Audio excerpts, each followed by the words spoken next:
Olá, boa noite a todos, sejam bem-vindas e bem-vindos a este mais um AgroMeeting semanal, organizado pelo Espaço Visual, em parceria com o Instituto Empresarial do Tâmega e com o apoio dos Média Voz do Campo. Este é um espaço que nós desenvolvemos semanalmente, todas as quintas-feiras à noite, onde discutimos temas da atualidade do mundo rural e onde potencializamos e desenvolvemos a promoção dos negócios e dos seus agentes. No fundo, este é um tipo de evento que promovemos semanalmente no âmbito também de serviço público que o Espaço Visual vai prestando. Tem prestado ao longo dos seus 27 anos de atividade de consultoria na área agrícola, agroindustrial e de turismo. Lembro-me de tempos remotos que já fazíamos de uma forma diferente, fazíamos programas de rádio. Hoje em dia, realmente, estas novas tecnologias permitem trabalhar de maneira diferente e estamos mais próximos também e promovermos e falarmos do mundo rural para as pessoas. A Espaço Visual presta serviços no âmbito, como vos disse, de consultoria, elaboramos projetos de investimentos, candidaturas de fundos comunitários, estudos técnicos, linhas de financiamento bancário, damos todo o apoio, no fundo, para quem quer investir e para no fundo, dar notoriedade também aos setores. Uma das áreas onde temos apostado mais é na área da formação, com a criação da marca Agrobi, porque acreditamos que realmente a formação é a base do sucesso para os negócios, desde os jovens agricultores, desde os chefes de exploração e os próprios empresários. Trabalhamos numa lógica de formação presencial e formação de learning. Os licenciamentos das atividades, quer de edificação, certificações e referenciais, também são outros serviços que nós prestamos, assim como o apoio no âmbito da gestão empresarial e do negócio, e nesse âmbito já prestamos contabilidades a nível nacional e apoio a mais de 340 empresas. Hoje trazemos um tema de debate onde vamos falar sobre a experiência da cultura da figueira. Para tal, convidamos a doutora Beatriz Pilão, que é uma pessoa que tem muita experiência nessa área. Ela é licenciada em Contabilidade e Administração de Empresas, assumiu a função de controladora de produção no Complexo Agroindustrial de Caixão entre 89 e 91. Mais recentemente é sócia-gerente da Sociedade Agrícola Val de Tua desde 2012 e desde 2020 assumiu o cargo de Presidente da Direção do Centro de Gestão da Empresa Agrícola Val de Tua. Ela vem-nos falar, a doutora Beatriz, da sua experiência como produtora da cultura figueira, da experiência como empresária no setor e também, no fundo, da dinamização,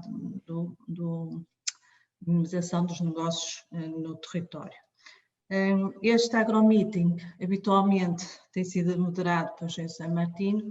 Infelizmente hoje teve um imprevisto, não vai poder estar, mas pronto, nós assumimos o compromisso semanalmente de estar cá, por isso irei eu fazer o evento juntamente com a doutora Pilão. O evento será emitido também em direto nas redes sociais da Espaço Visual, quer via Facebook e outras redes.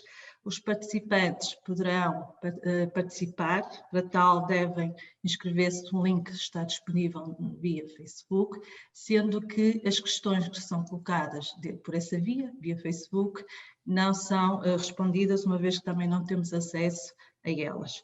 Por isso, o que sugerimos é que as pessoas se inscrevam no link e que entrem na plataforma Zoom para colocarem as suas questões, que depois de intervenção da doutora Beatriz serão clarificadas. Posto isto, então passaria a palavra e agradecer desde já à doutora Beatriz Pilão, em nome da Espaço Visual, agradecer a sua presença e disponibilidade para estar aqui conosco, também no sentido de ajudar a promover quer a cultura da figueira e quer os negócios no mundo rural. Muito obrigada, doutora Beatriz. Passo-lhe a palavra, então. Ora bem, boa noite a todos. Obrigado, Sónia, e obrigado ao Espaço Visual por este convite. É sempre bom poder partilhar a experiência que eu tenho tido ao longo destes anos com a cultura da figueira. Quero salientar que a minha vida, portanto, a minha vida profissional começou há uns longos anos, portanto, com o ensino,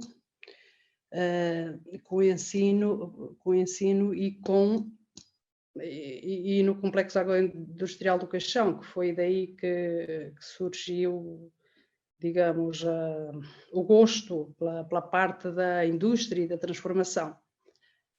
Portanto, estou no Centro de Gestão Val do Tua também, onde fazemos candidaturas, projetos aos agricultores, formação profissional, todas essas valências. Aqui, portanto, eu espero ir de encontro às expectativas que possam surgir aqui por parte dos participantes, não é? Mas é como digo, vou tentar fazer o meu melhor e de acordo com a experiência na Figueira, que de facto já estou há 5, 6 anos com a cultura, e poder dar-vos aqui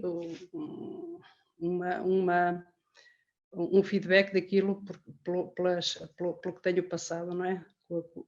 Com esta atividade. Eu vou aqui partilhar aqui ela, portanto, ora bem, portanto, fazendo aqui uma cronologia sobre como é que surge o projeto e portanto, o investimento na Figueira foi em 2012 que nasce a Sociedade Agrícola Val do Tua, uma sociedade por cotas, portanto, com a minha gerência. Portanto, isto foi em 2012. Em 2012, com um investimento em olival, em 6,5 hectares de olival, e pronto. Depois passamos aqui uns anos e surge aqui a questão, surge aqui a marca Quinta da Ribeirinha. Porquê é que surge esta marca? Surge porque este nome porque nós temos aqui a exploração que está situada em 3 concelhos. Está em Mirandela, onde temos o olival, em Vila Flor, Açares, onde está a exploração das figueiras, e Alfândega da Fé, onde temos o investimento também, com poucos anos, em Amendoal. Portanto, conjugando todas estas atividades, temos aqui produtos, não é? Que são, em termos geográficos, em termos de qualidade, que nos orgulhamos.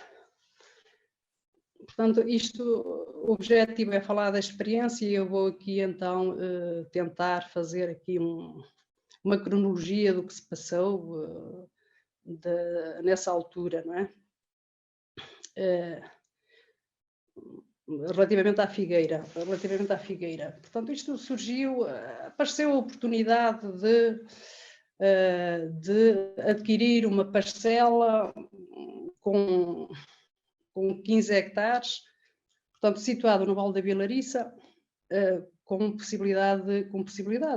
rega, não é? E nesta altura estávamos com os projetos de Proder. Não sei se recordam, o Proder portanto, era o que estava em vigor na altura. E nessa altura essas candidaturas permitiam na instalação de jovens agricultores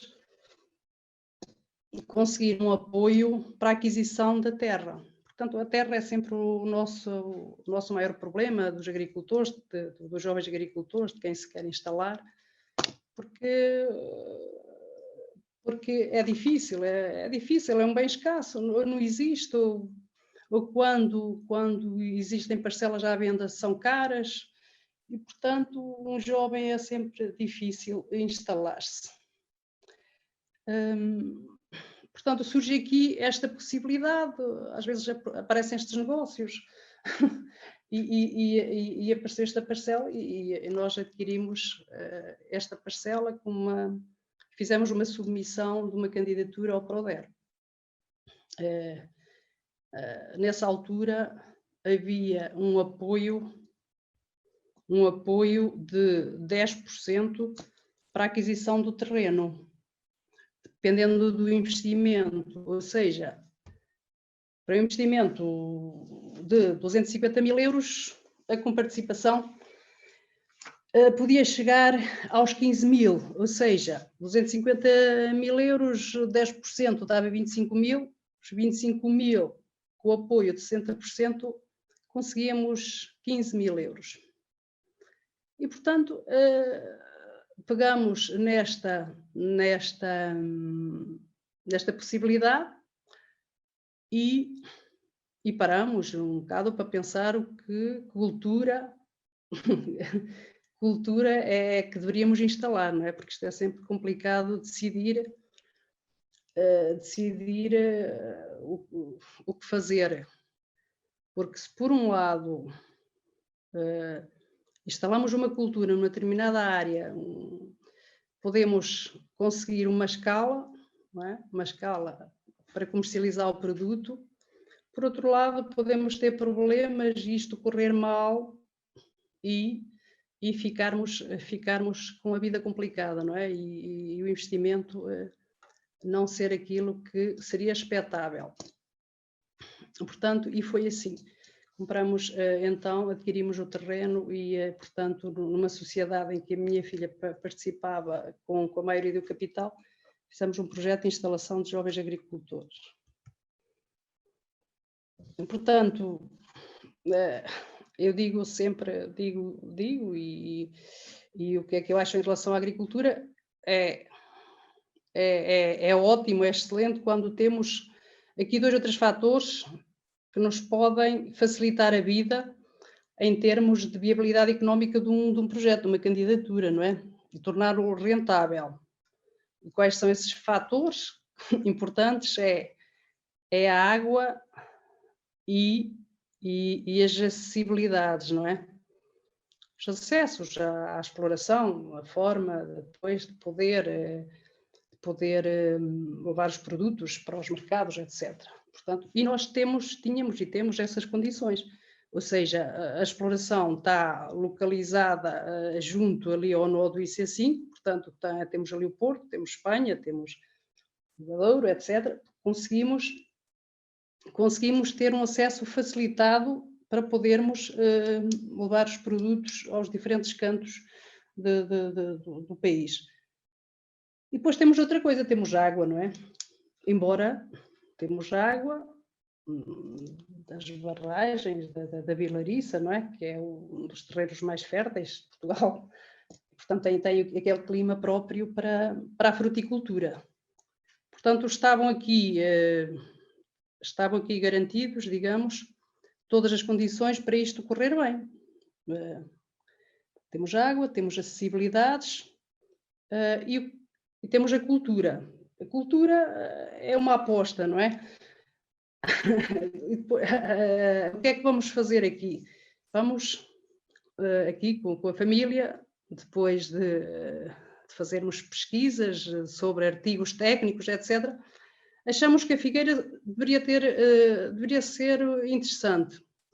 Interessante porquê? Porque é uma cultura que não tem grande expressão, tem havido pouco investimento na cultura, também temos uma forte concorrência de outros países, nos põem cá os figos secos, etc., a preços mais baixos.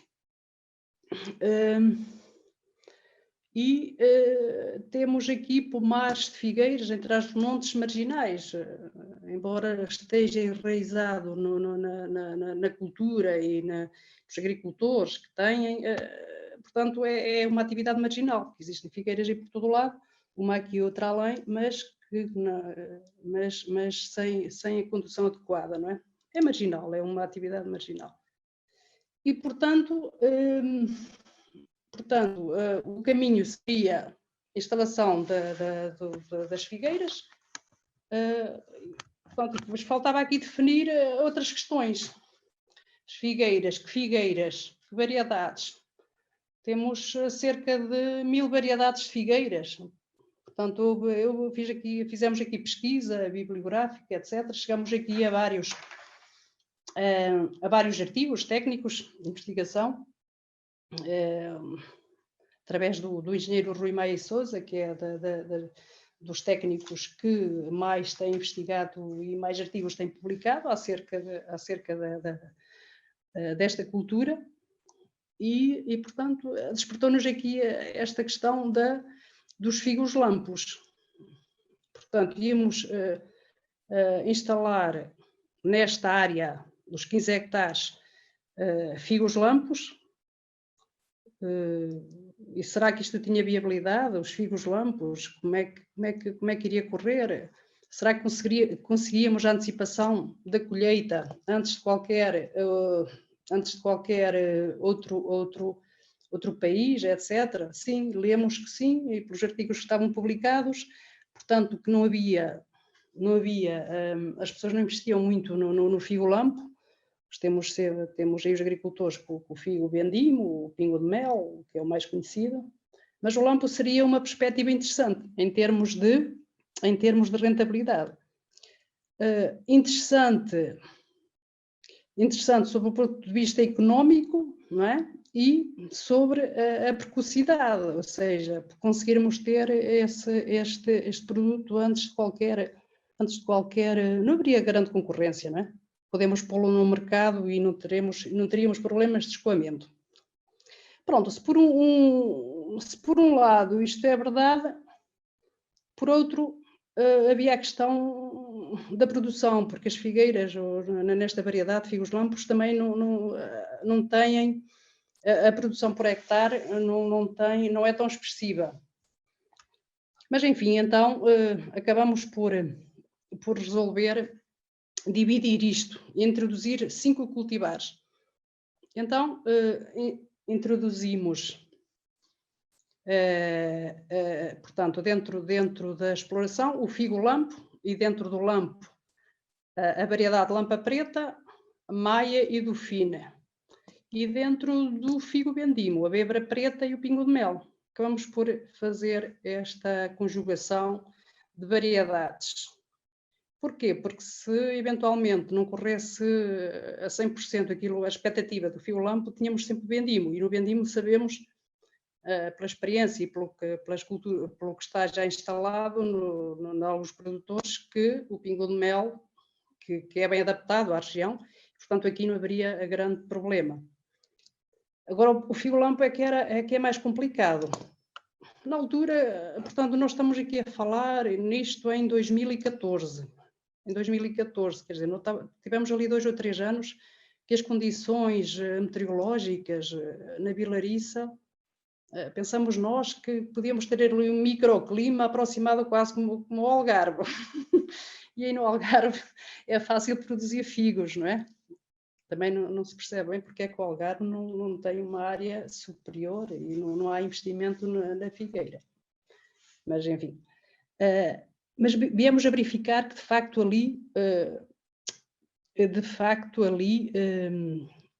a figueira, o figo lampo, em especial, que necessita de um clima temperado, seco, quente e uns invernos suaves.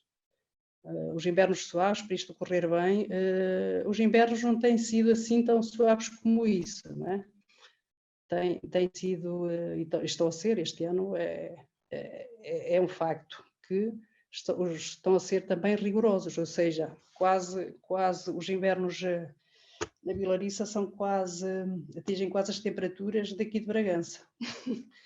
Portanto, há aqui, enfim, com as alterações climáticas, eventualmente, sei. E, portanto, foi isto. Portanto, 3 5 variedades do lampo, 3 variedades de lampo e 3 vendimo. Depois tivemos aqui algumas questões também com as plantas, porque não era fácil, em termos de prazos, para executar o projeto, conseguirmos estas variedades.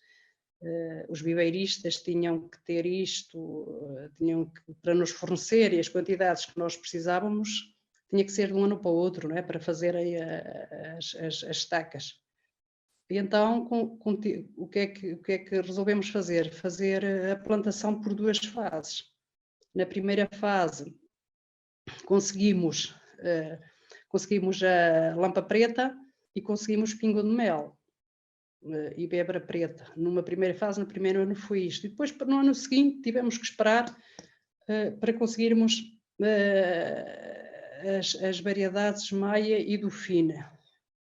Agora, porque é que fomos para estas variedades? Foi o que lemos, o que nos aconselharam, e era o que estava disponível também na altura, não é? Havia outras variedades francesas, etc., mas havia uma italiana, a Petroli, era assim, pronto, mas não conseguimos depois obter essa em quantidade, porque estamos a falar aqui, nesta área, num compasso de 5x3, de cerca de 11.000, a passar 11.000 figueiras.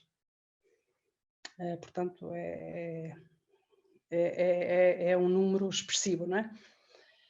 Portanto, a ideia foi minimizar os riscos e poder escalonar a produção. Foi por isso que fizemos, então, introduzimos estas cultivares. Depois punha-se as questões, como é que vamos, os compassos, como é que vamos fazer a plantação com compasso. Como estamos em presença de um terrenos férteis, com acesso à água, portanto, as densidades podemos aumentar, não é? Podemos aumentar, eventualmente até poderíamos, nós pusemos 5x3, mas poderíamos aumentar ainda mais a densidade de plantação. Mas pronto, foi por aqui, foi isto que fizemos. Depois havia a questão também, as plantas, adquirimos plantas de vaso, de raiz nua, enfim, também se põe muito esta questão, mesmo noutras culturas, na amendoeira, etc. O que é que será preferível? Em termos de enraizamento, será mais fácil o enraizamento das plantas de raiz nua ou vaso? Depende também da época de plantação, depende da água. Nós aqui, enfim, tínhamos condições, quer para umas, quer para outras, e acabamos por comprar aquilo que nos disponibilizaram. Em algumas foi em vaso, noutras foi de raiz nua. Tínhamos aqui um terreno com algum declive, em alguns pontos também, e portanto, em termos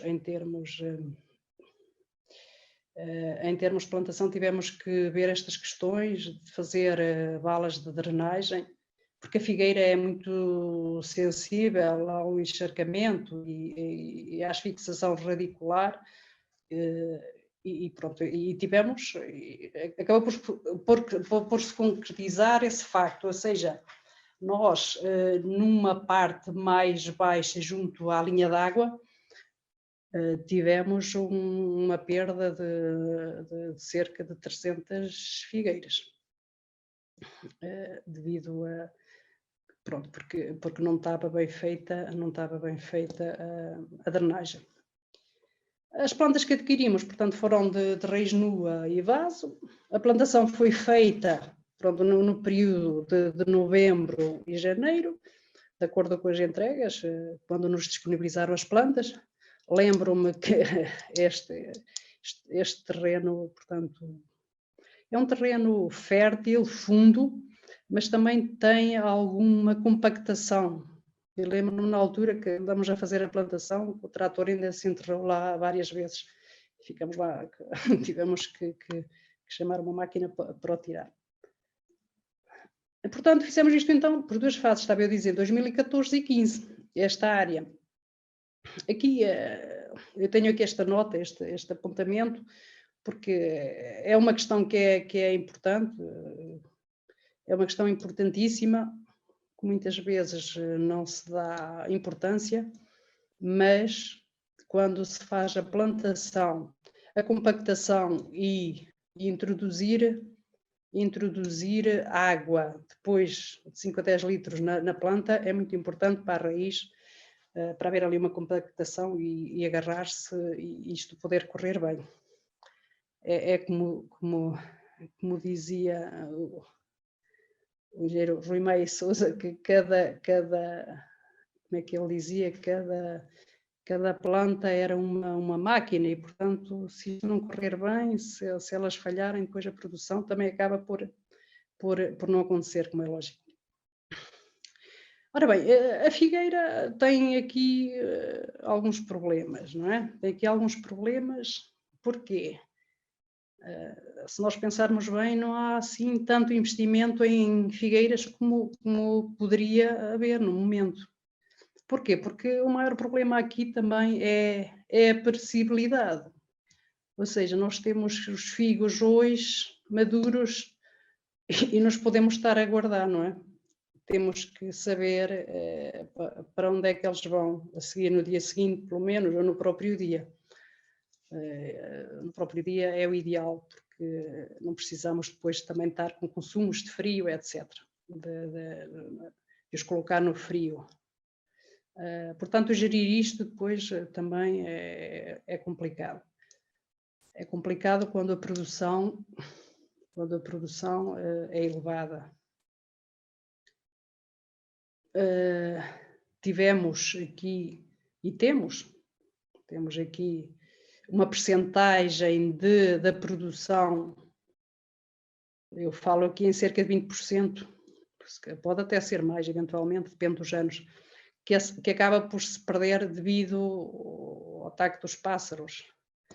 Temos aqui, na altura dos figos lampos, e portanto, a colheita dos figos lampos começa, por norma, quando as condições climáticas o permitem e são favoráveis, a meio de junho, a 15 de junho. A 15 de junho. E, portanto, aí nessa altura os pássaros acabam por bicar a maior parte os figos maiores. Acabam por aparecer vários figos bicados, portanto, e depois não tem aproveitamento. Portanto, essa é uma das questões que vamos tentar combater este ano. Combater não é que os pássaros também precisam de comer, logicamente, de se alimentar e tudo bem, não é? Só que, portanto, os estragos são bastante elevados. Depois temos também um problema com as formigas, enfim, temos também muitas formigas, normalmente também aparecem muito nos figos lampos. É engraçado que os maiores ataques, quer de pássaros, quer de formigas, etc., é nos lampos. Nos figos vendimos, o pingo de mel, já não acontece tanto isso, não é? Talvez haja ali mais onde eles possam comer, há as uvas, há as outras frutas e, portanto, acabam por se espalhar mais pelas outras culturas. Relativamente aqui, porque é que escolhemos estas variedades? Tentamos também escalonar no tempo, ou seja, nós temos a variedade o figo lampa preta, que começa a colheita, se as condições correrem bem, a 15 de junho. E depois temos a Dauphine, que é a variedade também do lampo, que vem 15 dias depois. Portanto, a ideia seria, não termos tudo em simultâneo, não é? As variedades todas a ficarem maduras ao mesmo tempo, poder escalonar a produção. E depois temos a bébara preta e o pingo de mel. E a maia, atenção, a maia. Agora estou aqui a falar e estou-me a lembrar aqui de uma situação engraçada, que é, até nisso, às vezes a gente não pensa e só depois quando as coisas estão concretizadas é que vem a verificar-se. Porque é engraçado que há pessoas que preferem os figos brancos, outras que preferem os figos pretos. Não sei a cor não terá a ver, o sabor, claro que os figos são diferentes, os sabores uns para os outros, mas eu quanto a mim, por exemplo, o lampo preto é dos figos mais saborosos, mais doces, mais macios, e acho excepcional, não é? Mas há pessoas que não querem figos pretos, querem só brancos, pronto. Enfim, há estas questões também que temos que conhecer um bocado aqui, os hábitos e as preferências do consumidor. Temos de estar preparados para estas questões. Mas temos então figos brancos e pretos, portanto, conseguimos satisfazer todos os gostos dos consumidores. Ou seja, em termos práticos, nós temos aqui, nesta cultura, um problema também. Enfim, temos que, com a colheita, temos aqui um período de colheita que pode ir de 15 de junho, quase não, a final de setembro. De 15 de junho a final de setembro, portanto, estamos quase aqui a falar em meio ano dedicado à colheita do figo. Isto não é nada leve, não é? Portanto, gerir isto diariamente com uma colheita diária ou dia sim, dia não, mas é quase todos os dias, tem que se ir lá ao pomar e, portanto, fazer a colheita. Temos aqui meio ano ocupado só com a colheita.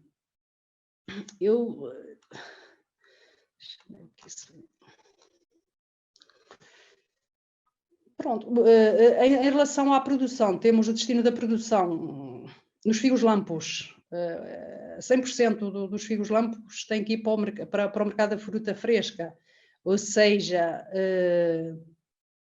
que eu saiba, e pela experiência que tenho, nós não conseguimos,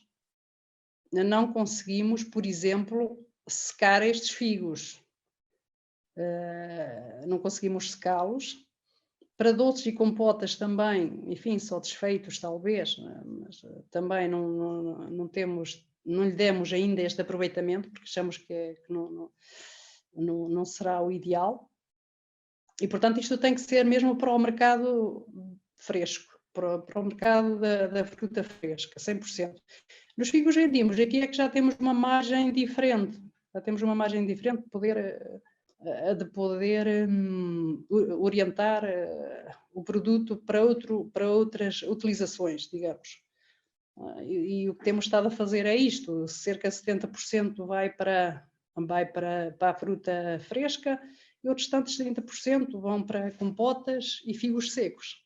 Temos notado este ano também, talvez, por causa das pessoas estarem em casa e da pandemia, etc., que tem havido uma grande procura de figos secos. Posso dizer que nós ainda secamos cerca de 3 toneladas de figos e, portanto, vendemos facilmente estes figos, os secos.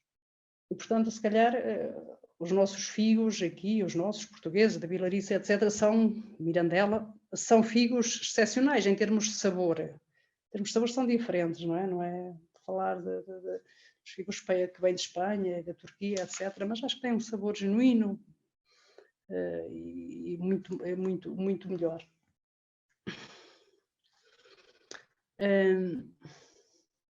Portanto, fazemos compotas, acabamos aqui por surgir aqui a questão das compotas. Encontramos uma senhora que nos ajudou, que tinha aqui experiência, que já vinha atrás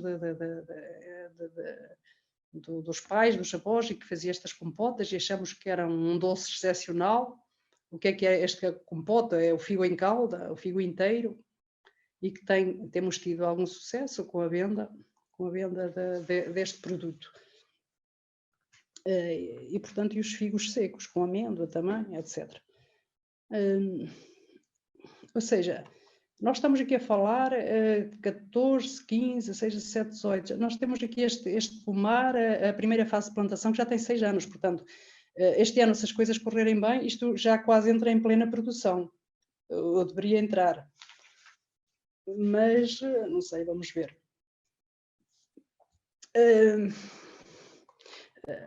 Portanto, esperamos que agora, o ano de 2021, temos que apostar talvez um bocado na exportação. Vamos ver o que é que, se as condições climatéricas nos vão ajudar. Nos vão ajudar aqui, porque é sempre difícil fazer negócios e antecipadamente fazer contratos de escoamento dos produtos, porque quando estamos nesta fase de não sabermos bem as quantidades que vamos ter e como é que vai correr a produção, etc., depois as expectativas podem não se concretizar.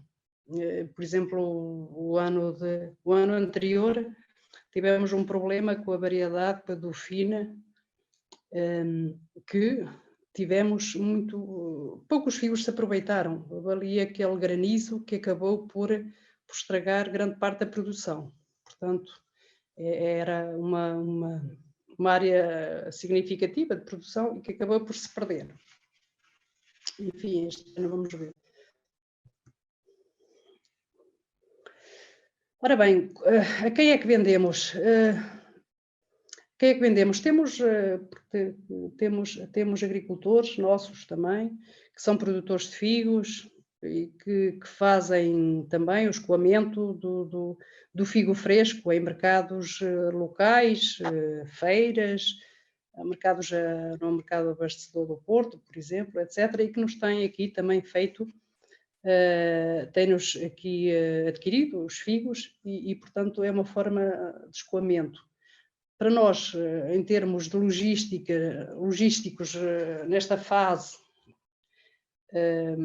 acaba por ser mais fácil, mesmo vendendo a preços mais baixos, conseguirmos que os nossos clientes vão diretamente à exploração e nos levem dali os figos, não é? Nos comprem ali e escoamos, porque a estrutura, os recursos humanos que temos, afetos, não nos permitem ainda fazer aqui uma prospecção de mercado, mesmo em termos de lojas, etc., e haver aqui uns encargos adicionais que neste momento não estamos ainda preparados para ter. Talvez daqui a 1 ano ou 2 seja assim. Portanto, são estes os nossos clientes, são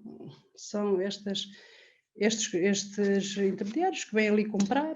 Temos também alguns que levam os nossos produtos, o nosso produto, no caso os figos, para lojas especializadas, lojas de produtos biológicos.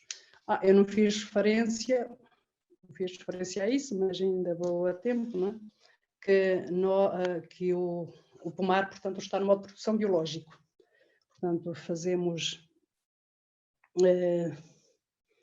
Não aplicamos herbicidas, fazemos o destroçamento na linha com a máquina, aquela máquina de costas, acabamos por fazer aí o corte, e na entrelinha fazemos com o destroçador de martelos. Portanto, temos aqui alguns custos efetivos de mão de obra para tentar levar, para conseguirmos ter um produto de qualidade, porque isso temos, não tenho dúvidas que temos, porque de facto não pomos adubos de síntese, fazemos, o terreno também é fértil, nem tivemos necessidade de fazer correções de pH do solo, só matéria orgânica, só aplicamos matéria orgânica, adubos orgânicos. Conseguimos elevar o nível de matéria orgânica de 0,3 para 1,4 em 3 anos. Porquê? Porque acabamos por capinar e fica lá a matéria orgânica, fica lá o resultante dos cortes da erva, não é? Fizemos também a instalação de trebos na altura, tínhamos uma parte declivosa em que o terreno pareceu e era efetivamente menos fértil. Fizemos a instalação de trebos, tivemos na altura também a ajuda aqui dos professores do Instituto Politécnico, da Escola Superior Agrária, que muito nos ajudaram nessa fase. E portanto, temos o terreno perfeitamente com enrelvamento natural, numa parte, noutro semeado, e portanto, sem problemas de matéria orgânica, de metermos azoto no solo. Isto relativamente à instalação. Relativamente à parte das vendas, quem compra, portanto, já falei nos distribuidores que acabam por ir aos mercados abastecedores e às lojas especializadas na venda de produtos biológicos. Tenho aqui algumas imagens, algumas fotografias do que foi no início aqui. O pomar está aqui. É isto. Aqui tenho estas fotografias aqui para vermos aqui estas estacas que estão aqui. Portanto, isto tinha, sei lá, 10 centímetros no máximo. Vimos aqui para plantar com este comprimento as plantas. Foi muito complicado, portanto, porque foi isto, a variedade Maia e do Fine foi o que nos forneceram, foi isto, estas plantas, e portanto nós depois também não podíamos estar à espera mais um ano à espera das plantas, e acabamos por fazer isto, não é? Acabamos por estas, umas acabaram por vingar, outras não. Temos estado ainda ao longo destes anos a fazer reposições em determinados pontos em que falharam, não é? Aqui temos as figueiras, temos aqui da raiz nua, não é? Aqui já tem um determinado comprimento. Aqui temos, portanto, aqui estas já em vaso, como disse, umas plantas vinham em vaso, outras de raiz nua. Aqui tenho uma imagem dos trebos, portanto, praticamente toda a área está com enrelvamento de trebos semeados ou os espontâneos naturais. É esta a visão. Aqui, portanto, aqui esta parte aqui, desta parte do solo, aqui foram trebos semeados. E, de facto, aquilo, no ano seguinte, 2 anos, isto deu aqui outra perspectiva aqui ao solo e ao crescimento das figueiras, que, de outro modo, suponho que seria difícil vingarem. Aqui, esta foto que está aqui, onde está aqui a Quinta da Ribeirinha e a Agrifrutis, isto tem sido também, a parte da comercialização tem-me levado horas, dias, etc. Na questão da marca, da imagem, da rotulagem, etc. Isto foi um projeto do EMER, que teve a ver com o Grupo de Ação Local, com a Destec, em que fomos convidados, os empreendedores, a ir apresentar os produtos na Alfândega do Porto. E aqui, portanto, estamos a falar em 18, sim, acho que foi em 18, em que levei para lá os figos frescos nestas caixas de plástico, não é? E as pessoas provavam os figos, compravam um figo ou 2, etc., e voltavam atrás, queriam repetir. Então foi uma experiência engraçada, que eu nunca mais me esqueço, que eu fiquei muito motivada na altura, e achei que tinha apostado nas melhores variedades, não é? Porque os figos são suculentos, carnudos, e muito saborosos, têm um grau de Brix interessante, não é? São doces. E, portanto, as pessoas adoraram isto, os figos. Depois havia aqui outra questão também, quer dizer, eu vou levar os figos hoje, isto foi em junho, não, foi em julho, 13 de julho. Vou levar os figos, isto não há ali atmosfera controlada, isto vai ficar tudo, de um dia para o outro, vai ficar tudo estragado e tinha que deitar tudo ao lixo. Mas foi uma prova que isso não aconteceu, ou seja, os figos aguentam, aguentam 2, 3 dias mesmo sem temperatura, sem o frio. Ou seja, estas variedades são ótimas, aguentam bem o transporte sem se estragarem, não é? Aliás, quer a lampa preta, pingo de mel, claro, já essa aí ainda aguenta mais, não é? Mas lampa preta, a Dauphine e a Maia aguentam bem, portanto, o transporte.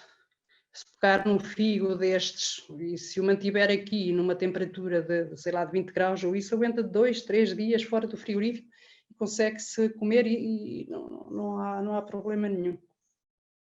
Portanto, isso é uma grande vantagem, não é? Quando estamos a falar de uma fruta super perecível, aguentar é excepcional.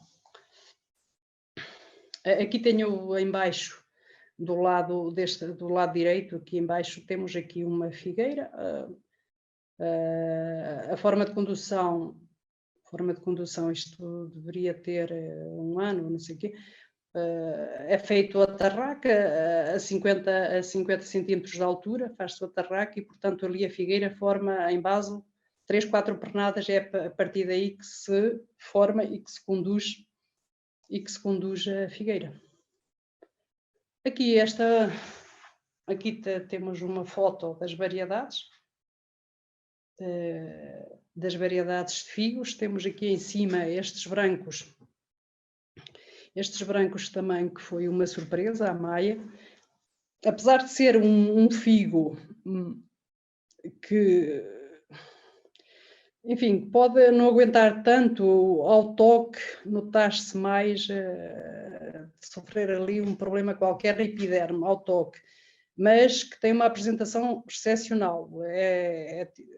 É mais ou menos como o pingo de mel, com outro calibre e muito mais brilhante, tem uma cor muito linda. Depois temos aqui a bebra preta, a seguir aqui do lado esquerdo. Em baixo temos a bebra preta. A bebra preta tem sido também uma surpresa no aspecto da venda em seco. Bem acolhida na altura do pingo de mel, mais ou menos, ainda mais à frente, e portanto nós acabamos sempre por secar. Temos nestes anos, temos feito a secagem da bebra. As pessoas, se comerem uma bebra preta seca, um figo seco, bebra ou pingo de mel, preferem, a maior parte deles, não é todos, mas temos notado uma preferência pela bebra. Não é tão doce, é mais macio e, portanto, repetem. E, portanto, não há tanto conhecimento deste figo em seco, mas que perspectivo eu que tenha futuro em termos comerciais para secar. De facto, é agradável. Pronto, aqui do lado direito temos a característica, a lampa preta. Os figos, portanto, os lampos formam-se aqui na madeira do ano anterior, na madeira velha, não é? Não sei se aqui dá para ver, mas vemos aqui os figos que estão, portanto, colocados aqui na parte mais baixa, não é? Se virmos a parte terminal, o gume terminal, esta é a madeira do ano. Esta madeira do ano é que vai dar os figos do ano seguinte. Temos aqui, aqui do lado esquerdo, temos a variedade Maia. E aqui do lado direito temos o pingo de mel. Nem sei como é que está o tempo. Aqui temos uma foto da colheita dos figos lampos. Estávamos aqui nós. E aqui temos aqui Temos aqui os figos a secar, não é?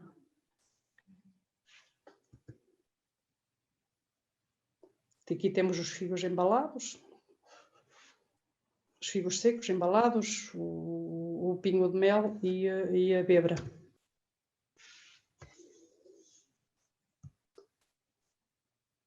Bem, Sónia, não sei, Okay. eu esqueci-me aqui de pôr aqui um relógio para controlar o tempo, de maneira que Está ótimo, doutora Beatriz. Olha, parabéns, porque efetivamente, primeiro, a sua capacidade de risco e de perceber e a capacidade empreendedora, não é? Que realmente 15 hectares, Belo Vilariça e investir no setor de figo realmente foi um grande desafio. Também, lá está, elencou aqui questões que são transversais em todas as atividades, não é? A questão do acesso à terra, ou a dificuldade que muitas vezes existe, e o próprio preço, não? A questão dos fatores de sucesso, tudo isso realmente, e também o desafio e perceber qual é o caminho, a questão da procura da informação, escutar os especialistas, isso é fundamental, faz toda a diferença. E claro, e a capacidade de assumir riscos e de querer fazer algo diferente. Realmente falou aqui algumas questões muito importantes, a questão do acesso ao mercado, a dificuldade da percepção, não é? De perceber qual é a janela de oportunidade. Falou daqui da questão da importância das perdas no negócio, tudo isso. Pelo que percebi, a sua estratégia passa aqui pela questão também da exportação.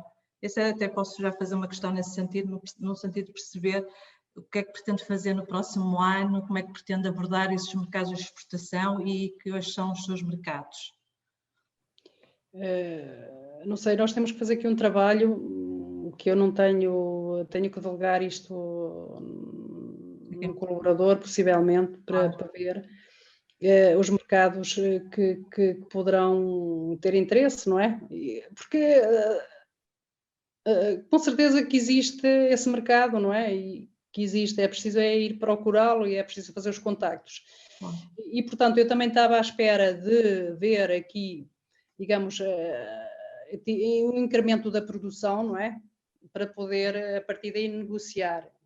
Não sei, não tenho aqui ainda nada concretizado, mas até lá estamos a falar até março, abril. Pois. Sim, março, abril, podermos sim, preparar isto em termos comerciais. Quais são as produtividades médias que já tem atualmente nos pomares? São baixas. São baixas porque nós andamos a repor, enfim, tivemos também uma primeira fase, depois uma segunda, e portanto também depende muito da cultura. Se falarmos no pingo de mel, a produtividade por hectare é superior, não é? Uhum. É superior ao lampo preto, mas entre 5 e 6 toneladas, 5 6 toneladas por hectare em média, não é? Okay. Quantos recursos é que tem na empresa, doutora Beatriz? É assim, temos os recursos humanos que temos temos 2 trabalhadores permanentes, só 2. Na época da colheita contratamos mais 5, 6 pessoas, não é? Uhum. Portanto, isto para fazer a colheita diária, não é? Os figos são colhidos, começamos às 6 da manhã, das 6 da manhã até às 11. Atenção, eu não falei aqui numa questão que acho que é importante relativamente aos figos, que é a ideia que existe e que de facto poderá ser poderá ser verdade em algumas explorações, mas não é aqui na nossa, não é o caso. a mão de obra ser um fator de peso excessivo, não é? Um custo excessivo na exploração, a mão de obra, com a colheita, particularmente com a colheita. Com a colheita. Com a colheita. E nós aqui, essa questão, eu acho que está mais ou menos ultrapassada. Isto é, porquê? Porque temos um pomar que foi conduzido de forma a que não tínhamos que andar com escadas. Claro, pois isso é um fator importante. Não é? Não tínhamos que andar com escadas nem nada disso, não é? E então não deixamos crescer a figueira a mais de 2 metros, 2,20 metros, não é? De maneira que consigamos colher o figo na altura, consigamos chegar com a mão e colher, dar a volta da figueira, não é? E portanto essa questão da mão de obra, do custo. Eu estive com atenção num agromeeting que vocês tiveram com as frutas SAP, se não estou em erro.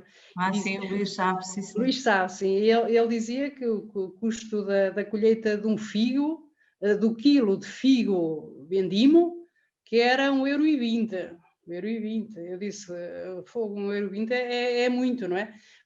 Quando nós aqui... No caso da sua experiência, quanto é que representa? Não, representa, é assim, nós conseguimos por hora, em média, um colhedor em média consegue colher cerca de 25 quilos hora.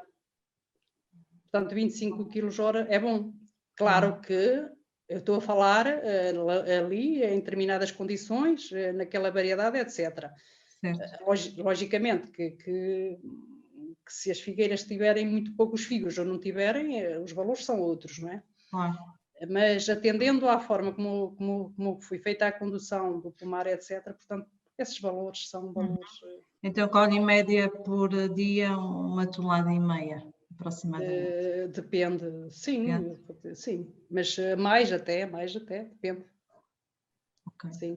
Muitas vezes a expectativa é uma e depois chegamos lá é outra, acabamos por colher muito mais.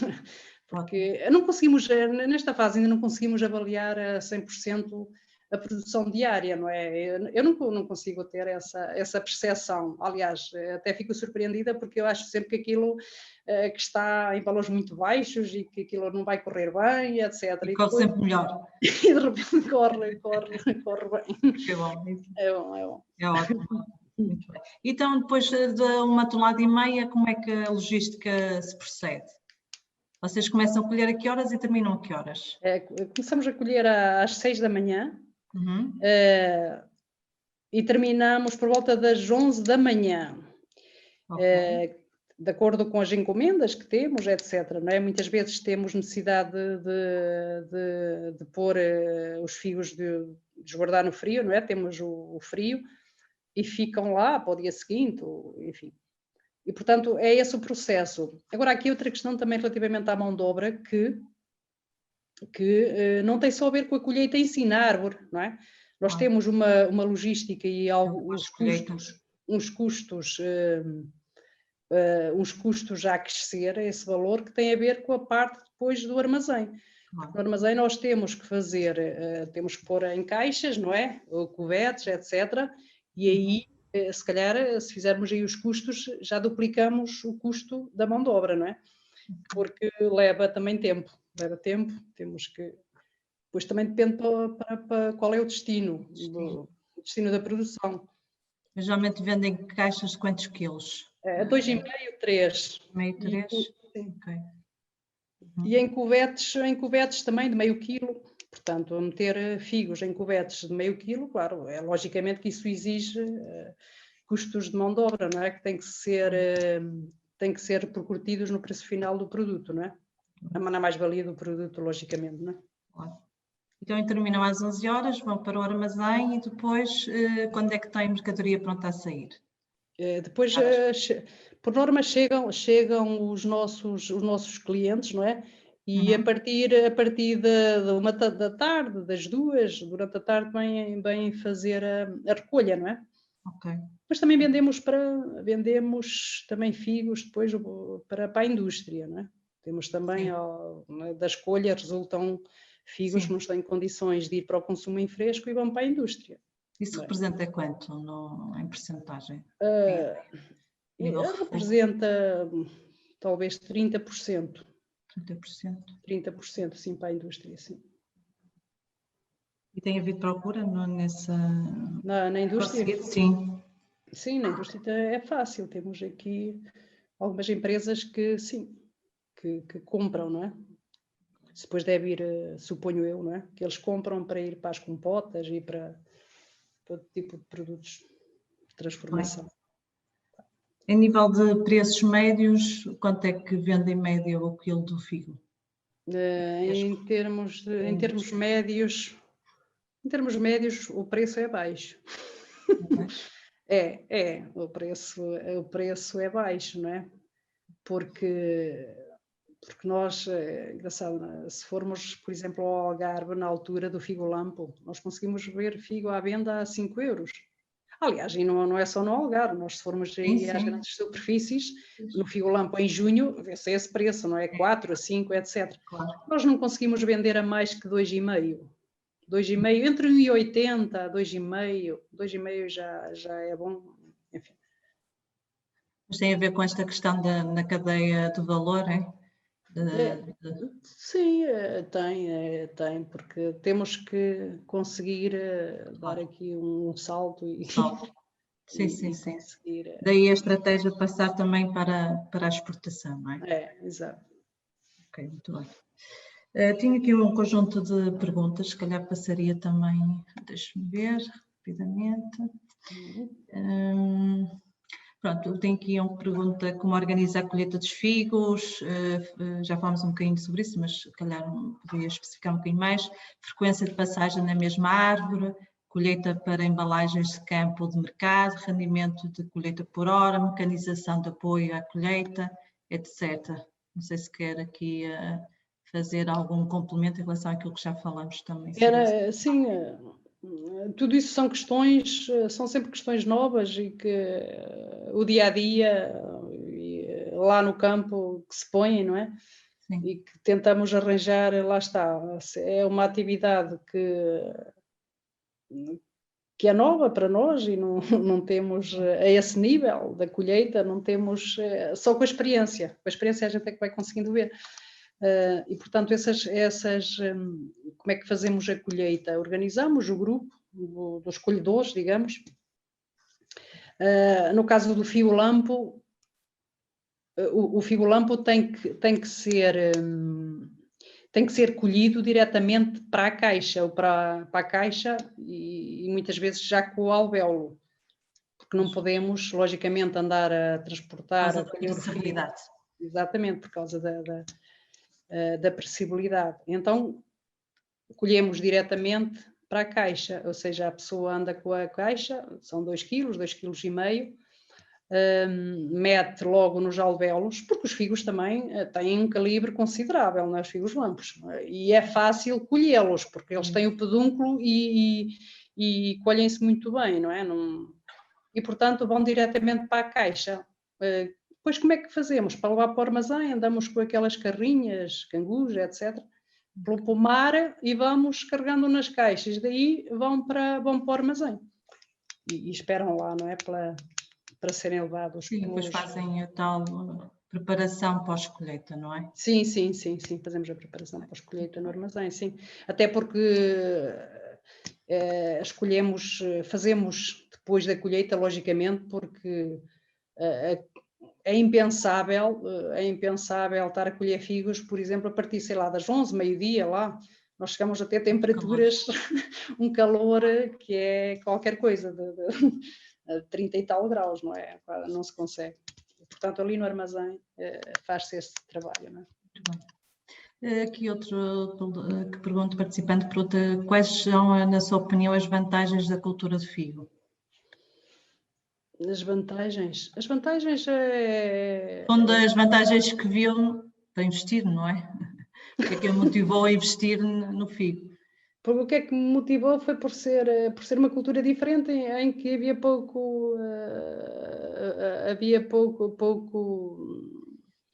poucos produtos no mercado aqui, e porque achei e continuo a achar que pode ter interesse económico porque conseguimos produzir antecipadamente e eventualmente no mercado externo conseguirmos pôr o figo a um preço interessante, não é?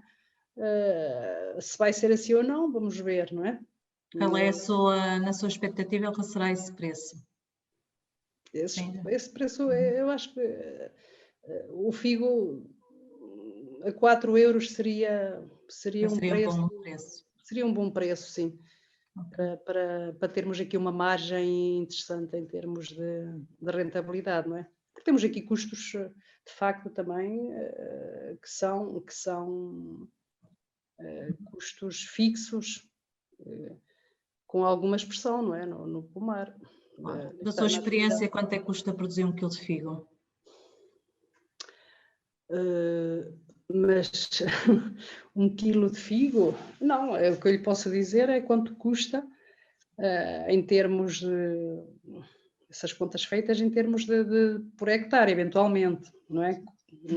Os custos que podemos ter não, com custos de mão de obra, de consumos intermédios, amortizações de máquinas, etc., podemos ter aqui cerca de 1.000 e tal euros, 1.200 euros, ou isso de custos fixos e variáveis, não é? Muito bem. Qual é a estratégia de rega que utiliza? Número de dias de intervalo entre regas, datas de início e fim, primavera, verão, caudais necessários?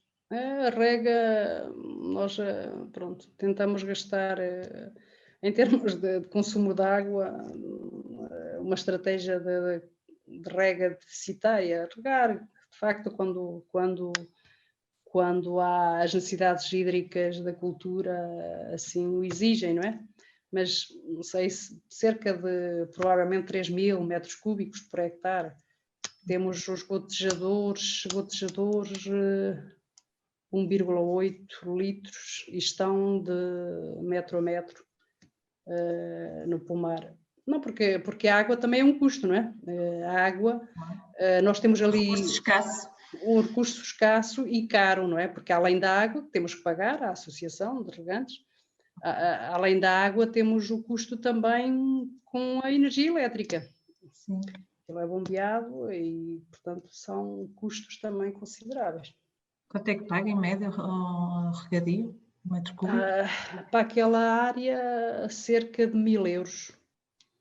1.000 euros, mas podíamos eventualmente regar ainda, fornecer mais quantidade de água às plantas. Mas tem algum sistema de gestão de recursos hídricos? Não temos, não. Não temos. Mas e acho que isso não seria uma mais-valia para vocês? Sim, temos de facto que ver os tensiómetros e começar a medir isto. Claro, sim.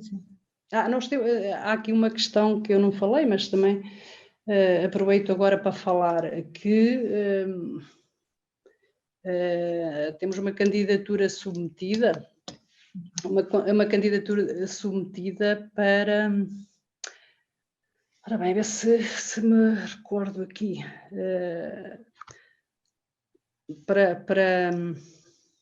Para minimizar os estragos e as condições climatéricas, uma estrutura anti-granizo. Temos na 321, na última medida que investimentos de exploração agrícola. Investimentos, sim. Uma estrutura anti-granizo para meter lá determinada, numa área da parcela, para ver se de facto poderíamos aqui minimizar alguns problemas com o granizo que aparece, não é? Pois aí lá vocês também têm esse problema, não é? É verdade, é. Eu nunca pensei que ali pudesse acontecer, mas de facto aconteceu. Mas realmente tem acontecido nos últimos anos, é isso? Tem, sim. E portanto temos isto submetido, vamos ver. E acha que essa questão também ajudaria na questão dos pássaros? Sim.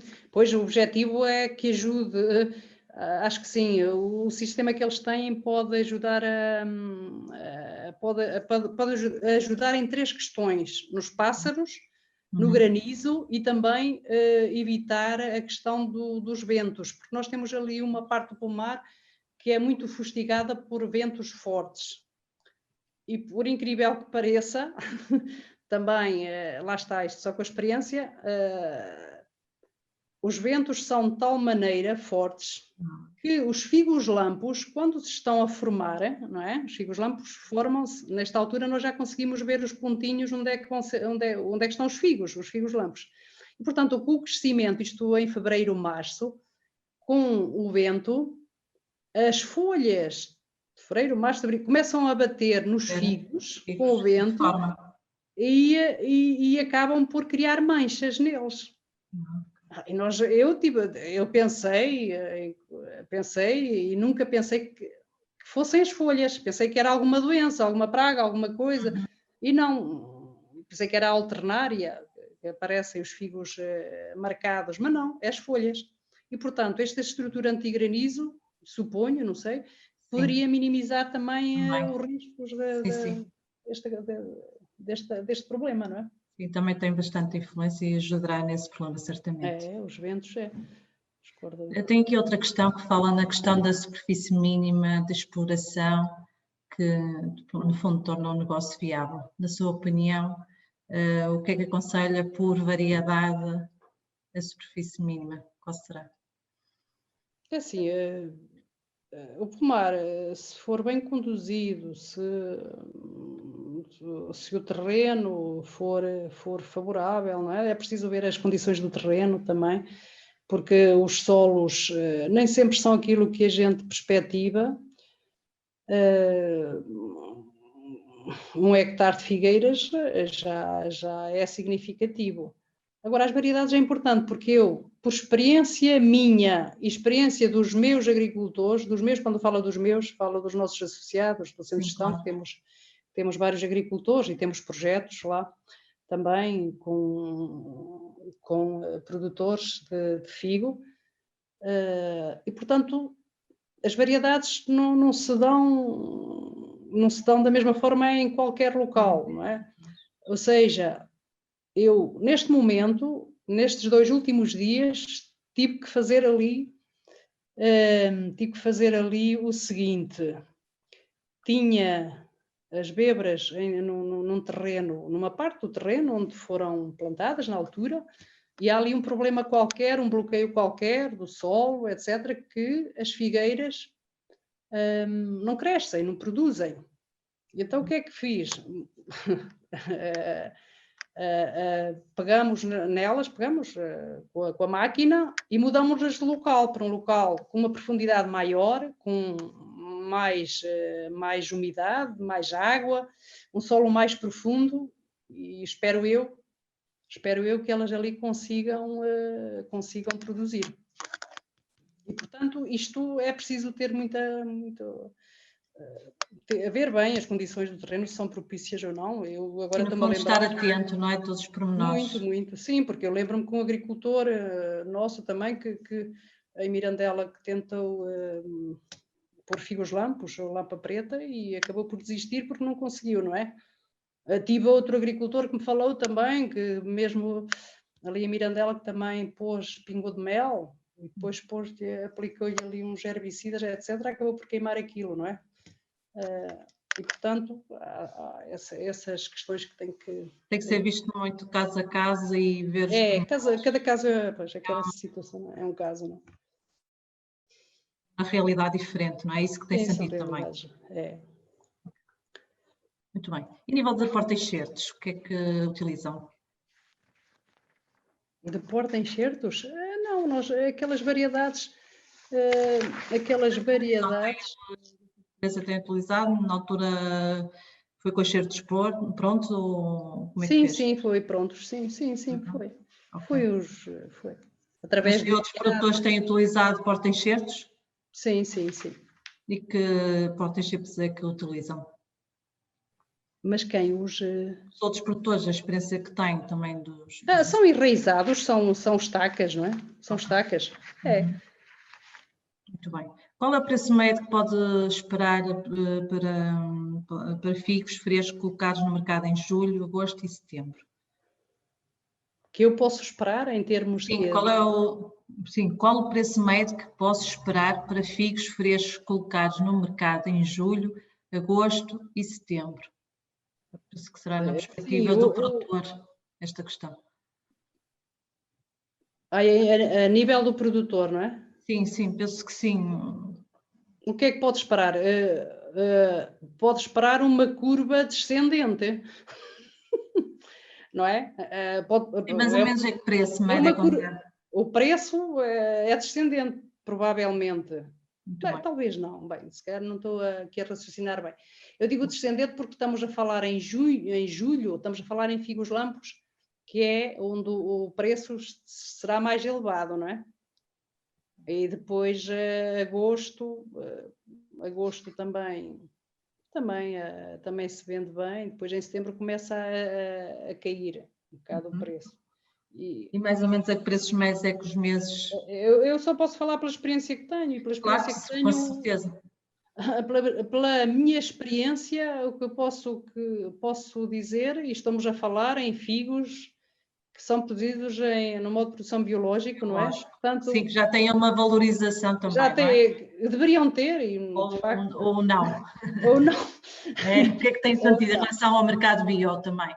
Há ali um mercado, há um nicho de mercado, mas que não é suficiente para o escoamento de grandes quantidades, não é? Eu tenho alguns clientes que sim, que levam e que pagam mais por isso também. Mas se eu não conseguir escoar o produto para esses mercados, tenho que o pôr no mercado no tradicional, no convencional, não é? Portanto, não há aqui essa questão. Logicamente, era o que eu estava a dizer, o figo deveria ser em média a 4 euros, o biológico eventualmente mais 1 euro, 1,5 euro, andar por aí, não é? Nós conseguimos ali, é uma coisa interessante, a nível também mesmo de figos vendimos na Vilariça. Mesmo em relação aos vendimos, e os figos vendimos, estamos a falar no Pingo de Mel, no Regional Preto, etc., conseguimos ali uma antecipação no mercado, e isso já está verificado, pelo menos uma semana e meia, mesmo aí é muito bom. Agosto, mesmo em agosto, não é?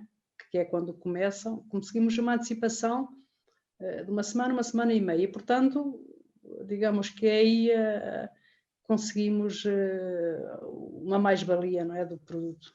Depois já há muito figo, pois o mercado fica um bocado inundado com muito figo. Claro. Muito bem. O que tem feito para controlar as pragas nos frutos? Incrível, não tenho pragas, não, de facto, a não ser as formigas, tem sido um problema em algumas situações, mas não tenho nem a mosca, não tenho tido problemas desses com as pragas. Aqui, ok, tenho 10 hectares em Pinhel, parece-lhe que terei clima para a produção de figos frescos? Em Pinhel, Pinhel não sei, é assim, o clima tem que ser um clima moderado, não muito frio, não é? Não sei quais são lá as condições climatéricas, mas os invernos têm que ser suaves.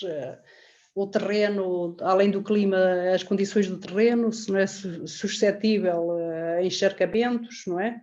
Porque as figueiras são muito sensíveis. Dizem que se dão-se em qualquer canto, mas não é bem assim, não é? Elas precisam de ser bem tratadas e precisam de ter condições ótimas também para se desenvolverem, o desenvolvimento radicular, o clima, porque mesmo ali na nossa exploração, mesmo com água, com a rega, não é?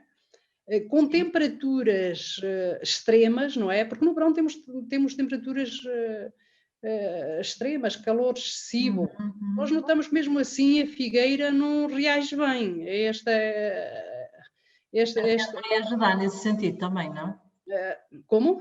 A rede que vai implementar também poderá ajudar. Sim, exatamente, também pode. Também pode ali um efeito de ensombramento. Ensombramento, exatamente, também pode ajudar aí, não é? Mas se por um lado ajuda, por outro também pode retardar o, não é? O amadurecimento do fruto. Claro. É sempre, pronto, tem que se ver essas perspectivas. Há mais vantagens, certamente. Não, todo, em conjunto, não é? Claro. Mas assim, eu acho que o figo é interessante, a cultura, não é? Agora nós estamos a caminhar para uma agricultura mecanizada, estamos a caminhar, não, já estamos lá, não é? Cada vez mais mecanizada, etc., onde temos problemas de mão de obra, enfim, mas também acaba por ser interessante esta atividade, por conseguirmos empregar pessoas. Claro. Esta questão não é questão social, mas criar postos de trabalho acaba por ser bom. Claro, é um contributo também para a região, não é? Para o desenvolvimento mesmo, claro que sim. Sim, sim. A próxima questão vem nesse sentido, tem a questão da mão de obra. Quais operações culturais mais trabalhosas na cultura da figueira? As operações culturais mais trabalhosas é mesmo em termos, não é que sejam mais difíceis. Muito bem. Agora ocupam mais tempo, que é a colheita, não é? É a colheita. Uhum. Todos as restantes, a colheita e não só, e a poda. A poda também, porque a poda tem que se fazer todos os anos, não é? Claro. Em que mês é que realiza a poda de inverno? As duas, poda de inverno e para a de primavera também, não é? Sim. Okay. E a poda em verde. Na variedade dos figos lampos, a poda é feita em verde. Depois da colheita dos figos, fazemos logo a poda em verde, sim. É mais fácil, não é? Quer dizer, é mais fácil e é aconselhável, não é? Sim. A parte da cicatrização, porque a figueira, a madeira a figueira é muito sensível, não é? É preciso tapar bem os pontos cicatrizam, porque se apanha muita água com as chuvas, etc., se tem ali pontos de abertura, sim, nos cortes, ela acaba por morrer. Okay. Mas também regenera rapidamente. Com os cortes acabamos por conseguir recuperar a figueira de um ano para o outro, praticamente. Mas, portanto, a madeira temos que ter algum cuidado com a cicatrização, utilizar as pastas, a pasta cicatrizante para tapar as feridas e só utilizam as pastas? Sim. Também pomos o cobre, não é? Sim, aplicação foliar, sim, claro. Ok, sim. Muito bem. E a poda em verde, em que mês é que realiza, geralmente? É depois da colheita. Depois. Sim, estamos a falar depois da colheita, 10 de julho. Julho, não é? Julho, mesmo. Sim, okay. 10 de julho, sim. Muito bem. Ora bem, então a próxima questão. Uma pessoa a tempo inteiro, exceto colher, quantos hectares consegue cuidar, na sua opinião? Uma pessoa a tempo inteiro? Sim. Quantos hectares consegue colher ou quantos hectares consegue cuidar? Cuidar, ou só a tempo inteiro? Você tem 2 trabalhadores permanentes, não é? Sim, mas depois temos que multiplicar os eventuais na época de colheita, poda, não é? Sim. Mas imagine eu quantos hectares é que eu sozinha conseguia cuidar? O quê? Mas depende, mas quer ter essa atividade a tempo inteiro? Quem sabe? Se estivermos a falar numa instalação do jovem agricultor a tempo inteiro, não é? A tempo inteiro se calhar precisa, não sei, talvez 5, 6 hectares, já lhe está a que fazer, já lhe dá trabalho. Já dá trabalho, já conseguiu. Já dá trabalho, mas é assim, pois lá está, é a questão, por isso é que eu acabei por depois arranjar aqui mais 2 culturas para ocupar o resto do tempo, não é? O resto do tempo, não é? Porque temos depois aqui períodos mortos, por exemplo, na azeitona, o mês de novembro ou dezembro.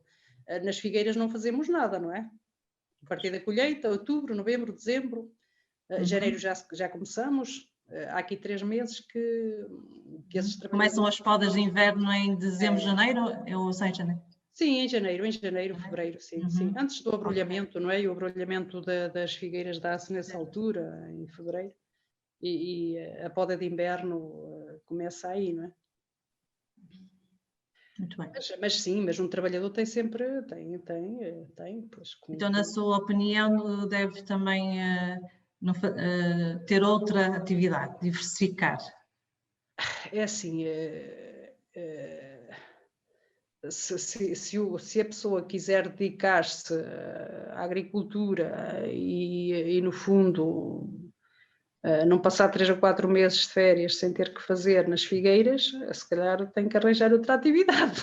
Claro. Não é? É por isso que é sempre uma questão sempre a diversificação das atividades pode, por um lado, é bom, mais-valia. É uma mais-valia porque Claro. pode correr mal uma atividade um ano, mas a outra corre bem e temos sempre ali alguma forma de garantir alguma coisa, não é? Ou quando apostamos numa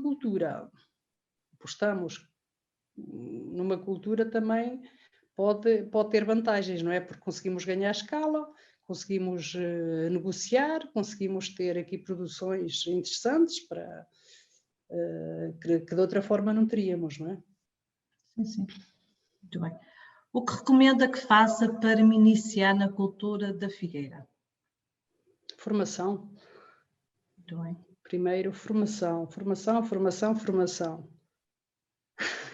E não já depois, também claro que é importante termos sempre formação ao longo da vida, logicamente, é ao longo deste processo, mas o conselho é sempre esse: quem queira iniciar uma atividade e que não tenha experiência nela, na agricultura, a formação acho que é muito importante. E além da formação, ir ver e ter contacto com as experiências que já existem no terreno e falar com os produtores. Eu, pela minha parte, ao contrário de situações que não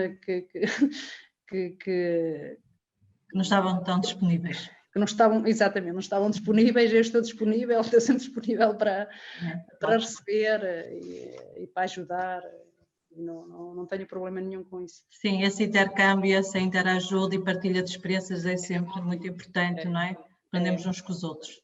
Claro que sim. É de salutar, claramente. O Tiago pergunta, na sua perspectiva, quais as regiões de Portugal onde há maior aptidão de solos e clima para a cultura da figueira? Ora bem, não sei onde é que há, não sei onde é que poderá haver, mas onde é que há, onde é que a cultura já está enraizada e onde é que existe, é em Torres Novas, não é? Temos Torres Novas, que é uma região que o figo já tem lá, tem expressão, não é? Aliás, até houve um projeto agora, o Figo, que foi fomentado lá, a criação desse grupo de trabalho. Depois temos temos o Algarve, não é? O Algarve tem condições ótimas também para a cultura, que também tem, e temos, também está com alguma expressão, com muita expressão, é em Mirandela, não é? Em Mirandela temos também produções e eu conheço essas explorações com expressão, com áreas interessantes de figueira, da cultura. Que fertilizações faz no inverno? Utiliza afeto e rega na primavera e verão? Olha, é assim, de facto podia utilizar, ainda não utilizei, porque tenho feito, as fertilizações que tenho feito têm sido com o composto orgânico, não é? E com os adubos orgânicos.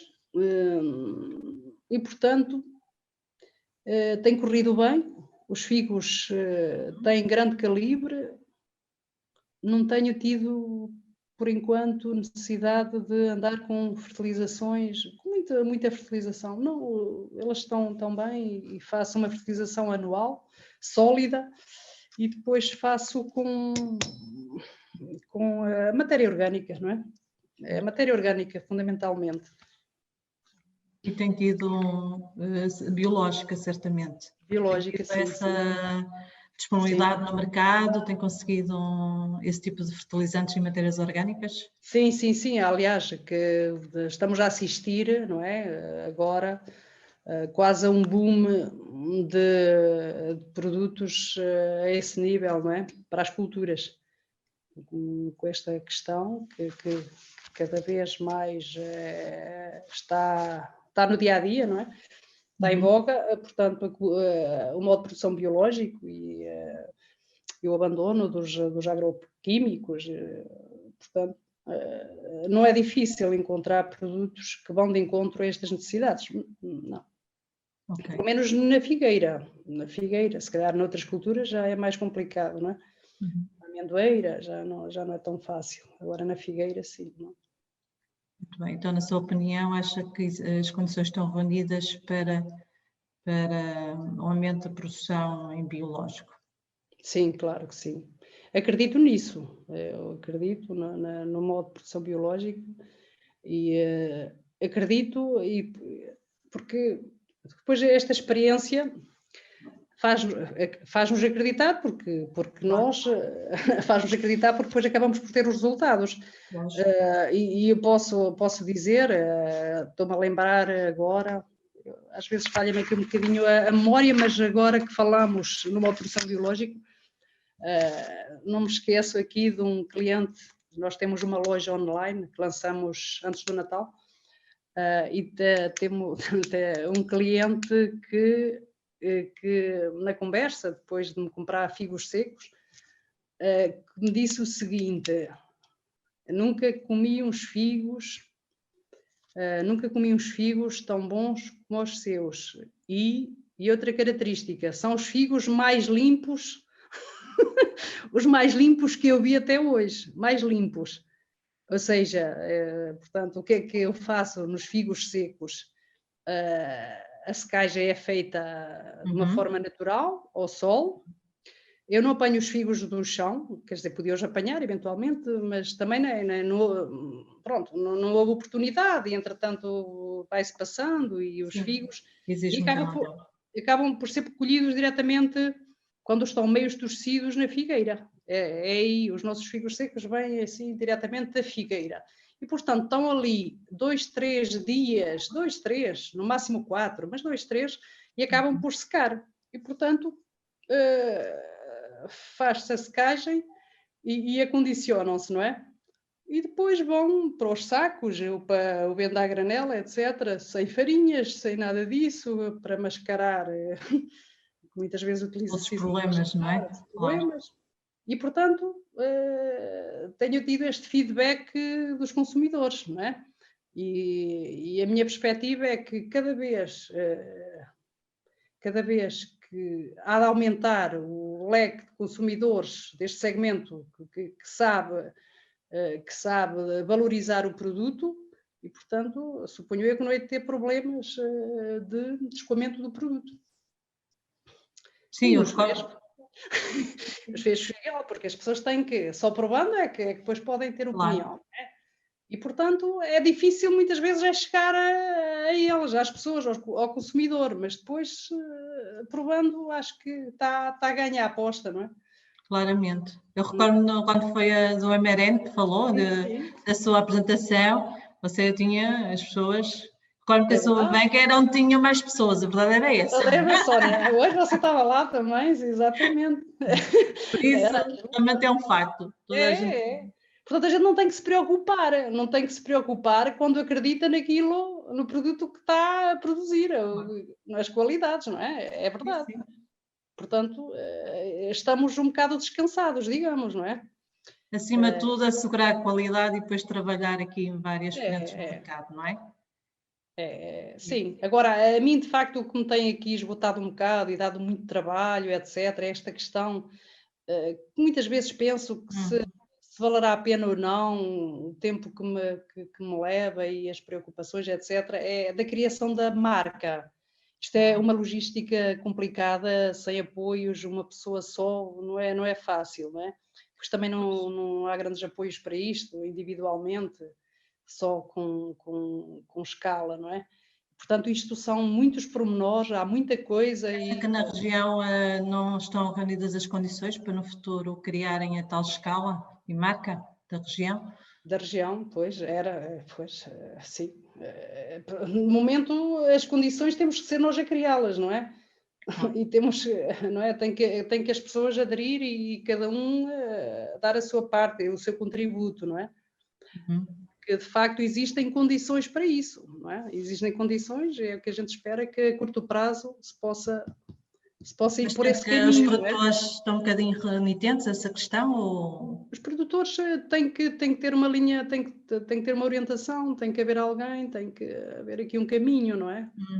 Tem que haver aqui um caminho e muitas vezes, claro, as pessoas também não querem, preferem vender a granel e despachar-se e etc. E pronto, fica ali o problema resolvido, não é? Esta questão da valorização dos produtos... Não há valorização, não é? Isto é que tem que ser pensado e temos que pensar nisto, mas tem que haver aqui um conjunto de pessoas e recursos próprios, não é? Pessoas que conheçam os mercados e que possam posicionar, no fundo, não é? Porque provavelmente eu também, porque é que isto me diz alguma coisa, a parte da comercialização, porque a minha vida, o meu estágio, quando acabei o curso, etc., trabalhei no Complexo Agroindustrial do Caixão. Sim, sim. Portanto, aquilo estava quase no final, foi quase no desmembramento e que fechou, mas ainda apanhei ali uma altura que aquilo era interessante. E eu fiquei, aquilo, pronto, foi um passo, um caminho que estive ali, que foi dado para mim, que me marcou, digamos. E que fiquei ali com aquele bichinho sempre da parte da transformação, porque eu via os excelentes produtos que ali se produziam, não é? Que ali eram transformados, portanto, desde a azeitona, desde as compotas, desde as frutas candidatadas, cristalizadas. Portanto, eu acompanhei aquilo, estava na parte da produção, acompanhei e pronto, fiquei... despertou-me um bocado para estas questões da comercialização e da valorização do produto e tem que passar por aí, não é? Tem que passar por aí por futuro, não é? Tem que passar por aí. E a questão da inovação dos produtos, no fundo, também que elencou na sua apresentação. A inovação. A necessidade de inovar, não é? É preciso fazermos coisas diferentes, porque de facto os consumidores também estão à espera que haja por parte dos produtos aqui coisas diferentes, novas, não é? Que a gente saia aqui destas rotinas e que possamos dar aos produtos aqui valias que não perdendo a qualidade, não é? Porque muitas vezes as pessoas dizem, porque vende bem por exemplo, uma apresentação de um produto, um rótulo, etc. E não interessa o que está lá, mas isso é mentira, não é? Uma vez, não é? Eu não vou muito por aí. Não interessa o produto e tal, a imagem e tal, a pessoa compra por impulso porque vê. Está bem, mas depois vai provar, vai comer, vai não sei o quê, e aquilo, se não está de acordo com a expectativa, não basta ter um bom rótulo, uma boa imagem, não é? Porque depois a pessoa não volta lá e não compra novamente. E nós o que queremos é fidelizar o cliente e que volte a comprar. Não é? Claro. No fundo é criar hábitos de consumo, não é? Hábitos de consumo, exatamente, sim. Ok. Doutora Beatriz, são 22h40, nós também gostamos de cumprir horários, estamos no limite. Olha, obrigada pela sua participação, gostamos muito de ouvir a sua experiência, aqui o desafio e a sua capacidade também de... Isto é sempre um bocado difícil, não é, Sónia? É um bocado difícil falarmos aqui, não é? Assim, é uma experiência. Mas é experiência e fiz o melhor. Gostamos muito de ouvir e da sua experiência como empresária e dinamizadora também do território e também da sua perspectiva do negócio, neste caso da Figueira, que é o negócio que melhor conhece, e desejo maiores sucessos e encontramos por aí certamente. Claro que sim. Em relação aos participantes, na próxima semana, próxima quinta-feira, encontramos por cá a mais um AgroMeeting. Obrigada a todos. Doutora Beatriz, muito obrigada pela sua participação. Sónia, obrigada a todos. Obrigada, boa noite, obrigada.